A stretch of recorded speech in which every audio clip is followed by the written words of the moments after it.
Hello, Internet. Good morning. Welcome to Morning Call. It is Tuesday, the 28th of May, 2019. I figured out that I don't have to look down there to see a date because there's a date right here as well.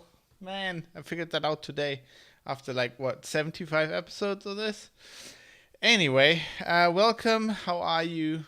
Hope you're having a good morning. I'm here to give you the tech news of the day. But first,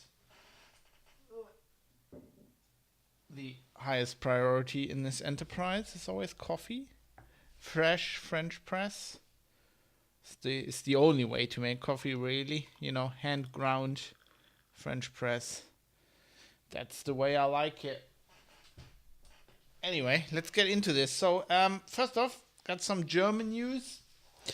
AKK is getting a beating in the press, and for good reason. In case you're not up to German politics, AKK is not a new variant of the Kalashnikov automatic rifle.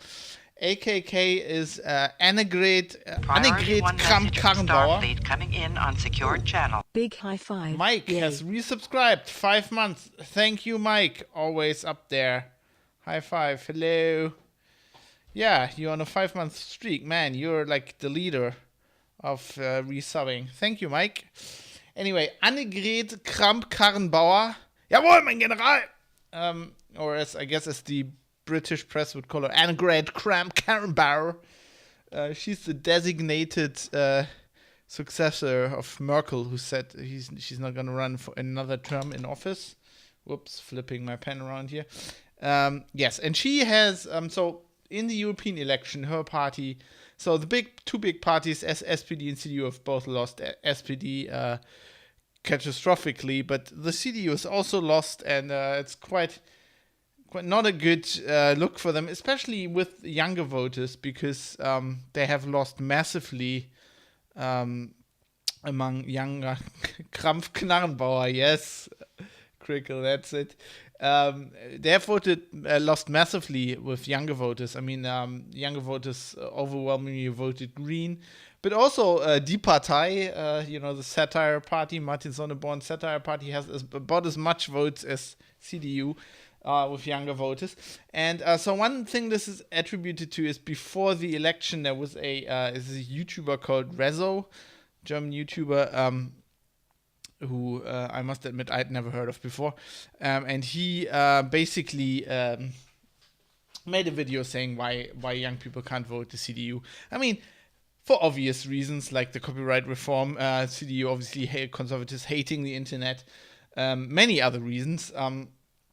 And basically AKK is now saying we have to look at regulation for influencers and YouTubers, because if people say something like this before the election, it's not very good.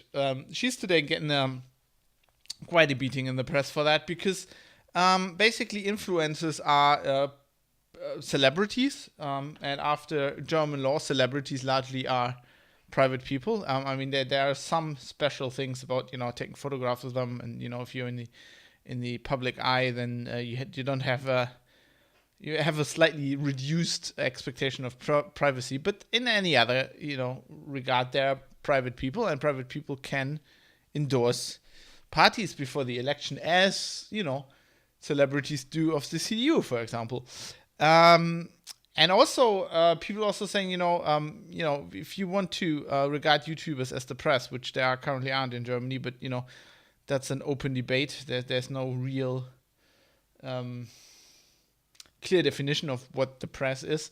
The press is completely allowed to give endorsements of political parties. Usually, this is not done in Germany, but it is completely allowed. It is covered by our constitution.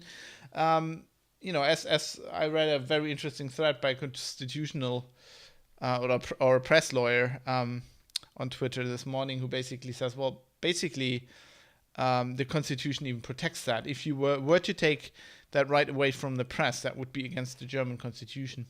Hello, Reamed. Like Reem says, they're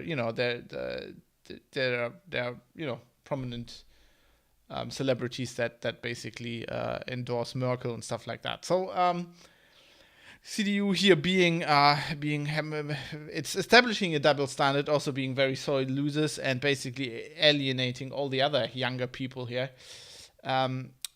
What I completely cannot understand is how, basically this YouTube video to me was an absolutely no starter, because he was basically saying, well, you can't vote for these people because they're not doing anything against climate problems and stuff like that. And I'm watching this and I'm like, what are you expecting? This is, CDU stands for Christlich-Demokratische Union. This is a party that is saying they uphold Christian values. They, there was a political discussion recently that Kramp-Karrenbauer had said there were 7 plagues visited on the Egyptians in the Bible, and then somebody said, well, it's 10 actually. And you're like, why is this a political discussion? We're talking science, climate problems, right? Why are you discussing the fucking Bible? And people expect people like this. I mean, how could you even, if you're young, if you're under 30, how could you even vote a party that says, when we're having actual problems here, that when we need to discuss things scientifically, how could you even vote a party that brings religion into the democratic process? I mean, I've never understood that. Anyway, but and it's good that she's getting her ass whipped a little bit about this stupid thing. What a stupid thing to say. Let's move on. In Baltimore has been hit by what can only be described as the churn. Little Expanse reference here. Of course, Amos Burton from Baltimore, famously. If you haven't read the short story, The Churn, please do that. It's brilliant. Anyway, Baltimore is under attack by ransomware. Basically, the city administration hasn't been able to send and receive emails for quite a while. I think on May 7th they've been attacked by ransomware, and obviously, not obviously, they refused to pay the ransom, and now their systems are shut down. They're having huge problems.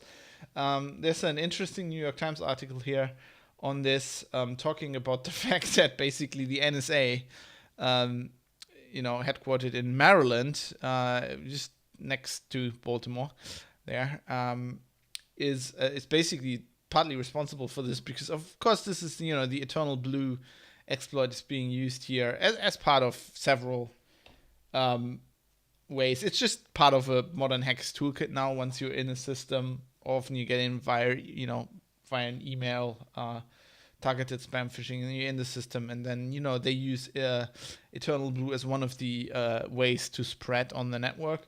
Obviously, Eternal Blue immediately patched by Microsoft after the NSA lost this 0 day to hackers. Then Microsoft issued a patch for Windows, even for XP and older versions, but lots of systems obviously not upgraded, especially city administration all over the world, historically slow to update their systems, and hackers now just taking advantage of that.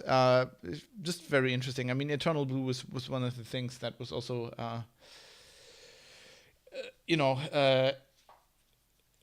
used in the WannaCry and NotPetya ransomware. So this article is mostly in the Times is mostly not about this attack on Baltimore, but basically about the NSA's role in like this leak and how bad it was, and that it cost billions of dollars of damage all over the world. And they're talking here about the US, but it caused a lot more damage in Europe. The NotPetya attack cost billions cost billions and billions of dollars in the European economy. I mean, companies like Maersk, Bayersdorf here in Hamburg affected. So this is just very, very interesting. And this is, of course, just like a moral. This is the old discussion in the NSA. The part of the role of the NSA is protecting people, American businesses from stuff like that. But if they continue to, hoard 0 days, which they kind of need for their attack, kind of their mission, and stuff like this can happen. What I love about the story, by the way, is a picture of, quote, Microsoft employees reviewing malware data at the company's offices in Redmond, Washington. This is such a staged picture. This is some kind of like bare concrete loft kind of building, and then it's like this big one of these world maps with like ransomware infections, big staged. I mean, nobody uses crap like that. They always put that on screen for like the press, and then like these people on standing desks.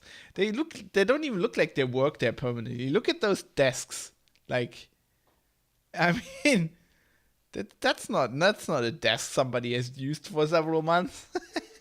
Anyway, stuff like that cracks me up. Yeah, that's what it looks like in the movie set. Fab must be real. Yeah, aside from they just using, I think on the right, that's actually the integrated, like Microsoft has this cloud threat management thing. That's what that is. They should really be using Nmap, to complete the movie picture. Another story I saw break this morning, reported by Reuters, that Bose headphones are listening, apparently collecting a lot of data, and a guy in the US has now started a class action lawsuit on behalf of Bose customers, saying that he was not informed satisfactorily about the data that's being collected. Basically, Bose has these active noise cancelling headphones. They have microphones. What they do is, like other headphones of this kind, they have a microphone, and then they analyze basically the sound, and then in real time negate. I don't really know how it works. Based on that, cancel out noise. And so obviously they have a microphone. They do some.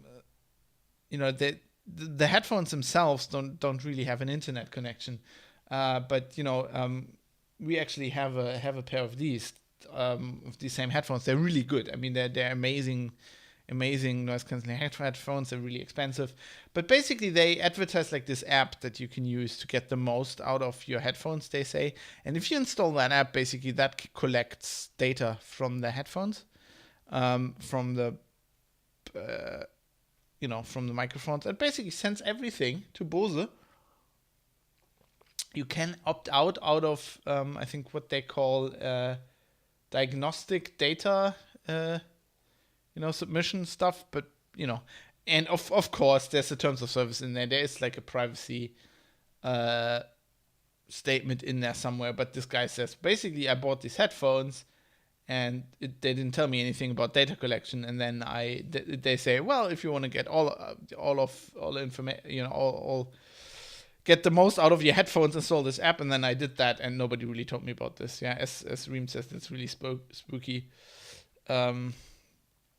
Mike says it's not incredible per se, but incredible risk that they're not making this much clearer. Yes. Also, like, this is bad because obviously they're headphones. As the Reuters points out in the story, obviously they have microphones in them, but people don't think of them like that. And they use noise cancelling headphones to get privacy. And this is bad. It's gonna be a backlash back on that.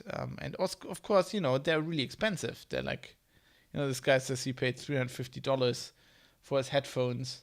And even if they then, it says in the terms apparently that they send this data to third parties. So they're probably selling it. So you have like, if you pay $350 for headphones, you probably have an expectation that they're not also selling your data. Bad Bose, bad, says Mike. You know what's funny? Böse in German actually means bad. So böse, Bose, böse means Bose is bad. Yeah. I guess that's where the name comes from. He must have been like a German immigrant whose last name was Böse, like Bernd Böse or something, and they just, because they couldn't spell on Ellis Island, because they couldn't spell the umlaut, they just left that out. Speaking of devices sending information into the cloud, Apple's an Apple manager, Craig Federighi, I don't know. He's the head of software development at Apple. He's saying it's really bad that all these apps like have decentralized user profiles and then send the data to the cloud. So there's really no real reason for it. I mean, we could just do like those the assistant stuff, the AI stuff. We can just do that on the phone, on the device, and we don't have to send it into the cloud. Which I find interesting. I mean, Apple has Siri. I mean, they're collecting a lot of data on you. Apple especially makes it their thing to get their customers in like an ecosystem, right? Their thing is, okay, you have an iPhone, then you have an iPad, and it all works together. Then get a Mac, get an Apple TV, get an Apple home router. There are lots of Apple customers that, because of their promise of everything just working together and everything just working so easily, and they have to be rich basically, but like have all Apple hardware everywhere. Apple is actively incentivizing this kind of stuff. And the same company is like, oh, it's really bad when companies like collect all your centralized information. That's really bad. I mean, yeah, I like it that he's like, oh, we can do all this, you can do all this stuff on the device. It's like, yeah, why don't you start with Siri, right?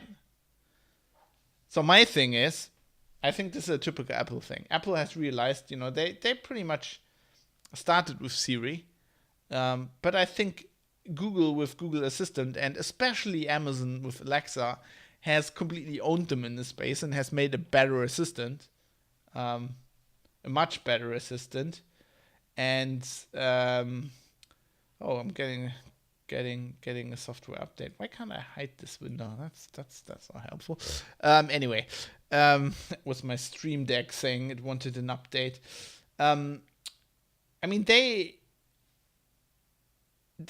I think Apple just realized they're not as good, and now they're just, okay, our next thing's gonna be we make Siri like local on the phone, and then that's gonna be our excuse why it's not so as good as others, because privacy.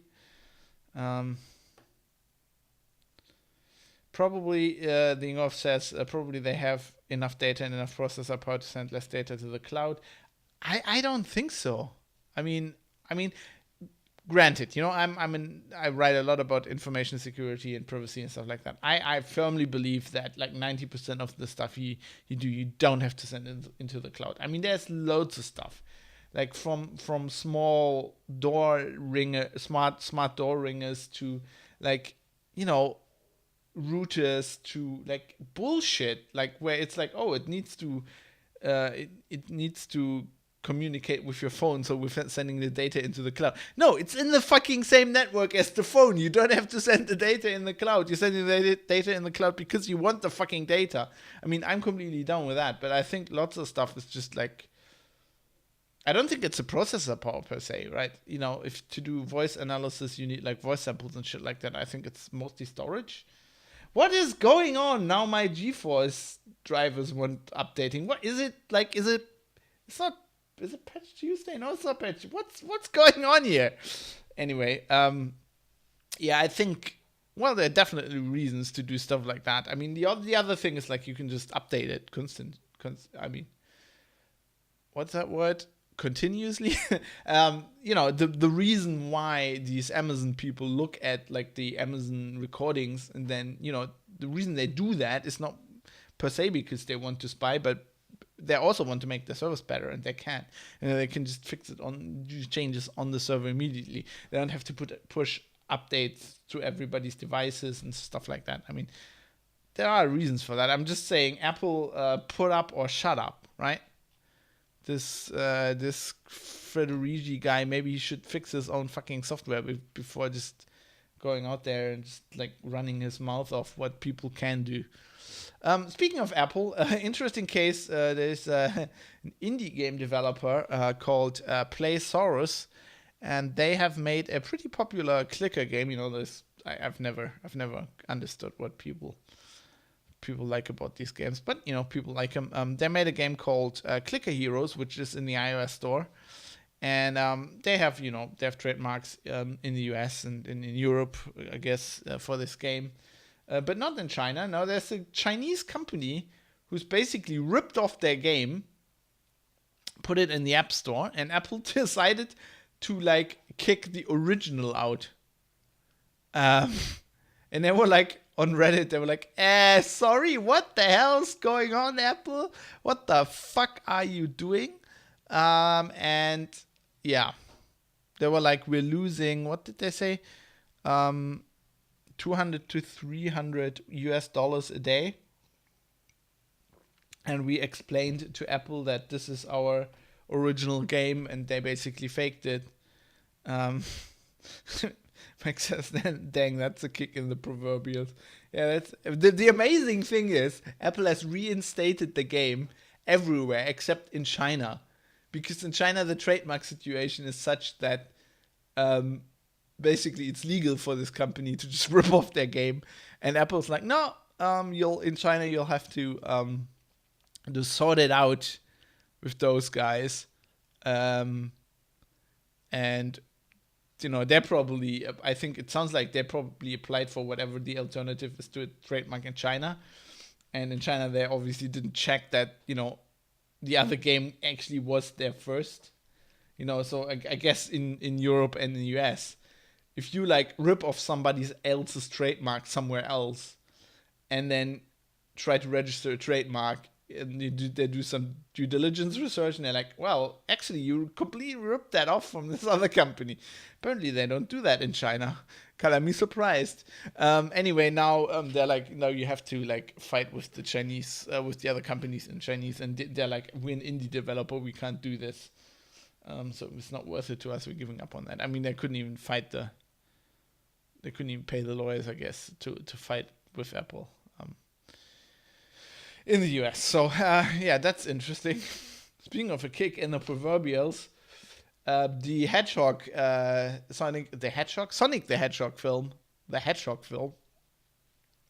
my brain, it's all these update windows popping off. They've just been completely driving me insane here. Anyway, they've pushed back the movie, I think, for like, 3 months. So the release is now 14th of February 2020, because they need to completely, you know, I reported on this, they need to completely change the fucking Sonic the Hedgehog, because it looks horrible, basically. And it's just like this uncanny valley thing where it's like, it kind of looks like Sonic from the game, but then also it looks like a human too much. So it basically looks like he's naked, because he's got fur, right? He's got blue fur, but also like the legs are just too, it's just too real. It's too human. And it's pretty obvious that it's horrible. I mean, I still can't understand. I mean, they must have, you know, I mean, they're brainstorming this shit, right? You're all, your boss says they want it like that, and then you do. Look at that. It's just weird.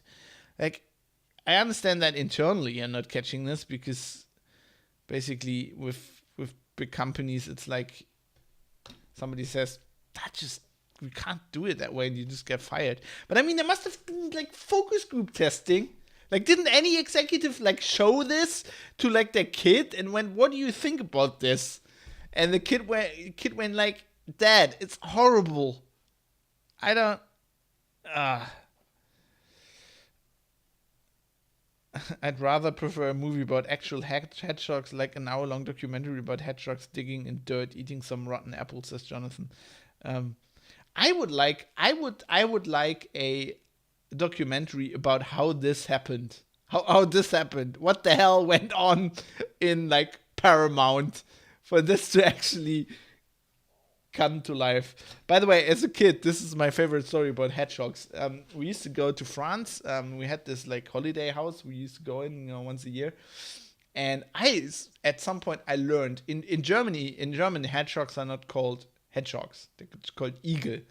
So in English, there's obviously like a hog in there, and I learned where the hog comes from, because they make some weird fucking noises when they're like fucking in the bushes. I can tell you that.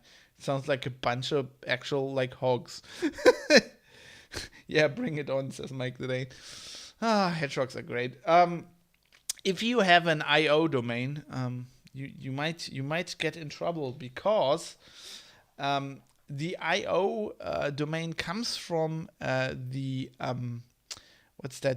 British Indian Ocean Territory. Obviously, it's used by lots of startups because of IO input output, and it's maintained by a company in the UK who has the rights to give out these domains, because basically the British Indian Ocean Territory, as the name suggests, is a British protected part of the UK. It's British. The problem is they got the islands pretty much 50 years ago in some deal where they basically deported, this British Empire at its best, deported all the inhabitants, to build like military bases on there. It's in the middle of the Indian Ocean, and it's like strategically very well located. But and they were supposed to now give these islands back, and there's like these Chagos. It's like the Chagos archipelago, and the Chagosians they're called, which I've never heard before. That just sounds like a race from Star Trek: The Next Generation. We made contact with the Chagosians. They want their islands back. Yeah, so so these used to belong to Mauritius, and Mauritius now wants their island back. The UK is refusing to give them to them. They try to use India to exert pressure. Apparently, I mean, the Register has a whole big story about this. The Indians didn't want to, and now basically the UN has passed a resolution that condemns the UK government keeping control of those islands, and they want the money from the domains is one thing, and the UK government saying, well, we don't get any money. It's like a public company. It's a and so we don't get any money. So you don't get any money. So I don't know. The future of the IO domain is in question. So I'm kind of happy that I don't have one. If you have one, might wanna get a plan B for your domain. And that's pretty much it for today. Just one more story. I just wanted to caution you: if you look up into the night sky and you see weird things, it is not the aliens landing. It is Elon Musk's fault, because, as you might have noticed the other day, SpaceX sent a few satellites in orbit, and they're like these 60 satellites. There's going to be like thousands of them. SpaceX is building like this network of satellites that is going to provide internet, basically satellite internet everywhere. They will be selling these connections, and basically a satellite backbone. But so they send them up with the rocket, and they sent like 60 satellites out, and they're just like slowly spreading out. But right now they're pretty much in a line, and because they have pretty big solar panels, if it's night and the sun is right, you can basically see them. It's a big line. So there's a video that a Dutch astronomer called Marco Langbrecht posted, and It looks pretty much like the aliens are landing. So just be aware if you see that. I think you can probably see them with the naked eye. I mean, I know you can often see the ISS solar panels. So just be aware. It's Elon Musk. It's not the aliens coming. Anyway, that's it for me for today. Hope you have a good day. And I will see you tomorrow. I've noticed in my calendar that Thursday is a public holiday in Germany, which means my wife will be home, and I probably won't get out of bed in the morning. So I think I won't do the show on Thursday. But, I'll do one tomorrow, and I'll be back on Friday. Himmelfahrt, says Dingolf. Yes. Go to heaven day. Literally. It's like the drive up to heaven day. Or it could also mean dying. Like Himmelfahrt is also something. Himmelfahrtskommando is the German word for suicide mission. Himmelfahrtskommando. That could be a movie, like AKK's Annegret Kramp-Karrenbauers Himmelfahrtskommando. Film by Roland Emmerich.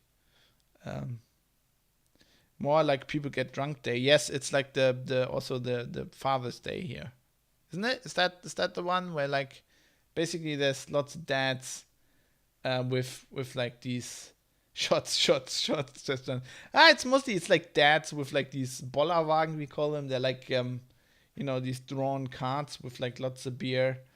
Sorry, reflex. Or like even like horse-drawn carriages full of like really, really drunken dads. Some are actually doing it on bicycles.